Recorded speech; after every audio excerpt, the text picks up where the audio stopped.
মোহাম্মদ এরশাদ সাহেব, তারও পতন হয়েছিল, কিন্তু তিনি পালান নাই, তিনি কারারুদ্ধ হয়েছেন, 5 বছর কারাগারে থেকেছেন, নেতা কর্মীদেরকে এতিম ফালায় দেশ ছেড়ে পালান নাই।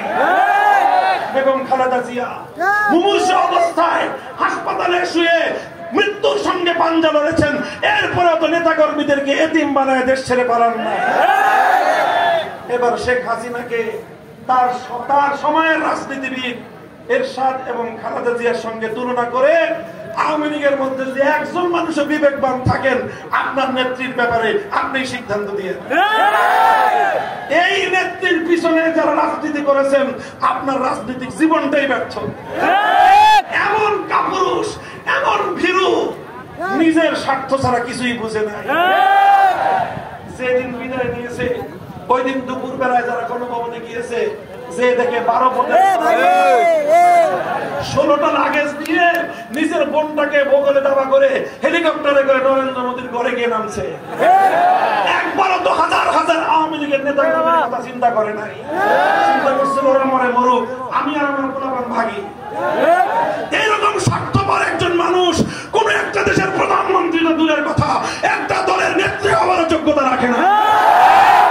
কাজেই এখন ষড়যন্ত্র করে আবার বাংলাদেশ অস্থিতিশীলতা সৃষ্টি করার চেষ্টা করতে পারে। যে কোনো অস্থিতিশীলতার বিরুদ্ধে আমরা আমাদের শিচাটাই মজবুত ঐক্য ধরে রাখবো তো ইনশাআল্লাহ। আমরা যদি ঐক্যবদ্ধ থাকি, ইনশাআল্লাহ জিতে যাবে বাংলাদেশ, ষড়যন্ত্র সব হেরে যাবে ইনশাআল্লাহ। দেখা হবে আগামী দিনে বাংলাদেশ খেলাফত মজলিসের পতাকা তলে শামিল হয়ে আল্লাহর জমিনে খেলাফত কায়েমের রাজনীতির আহ্বান জানিয়ে বিদায় নিলাম। ওয়া আখিরু দাওয়ানা আলহামদুলিল্লাহি রাব্বিল আলামিন।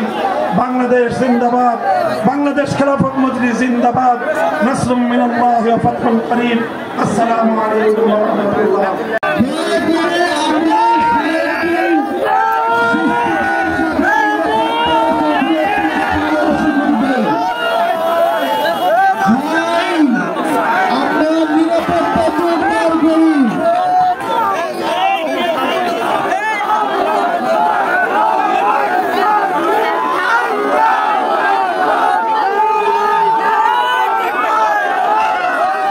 ভাই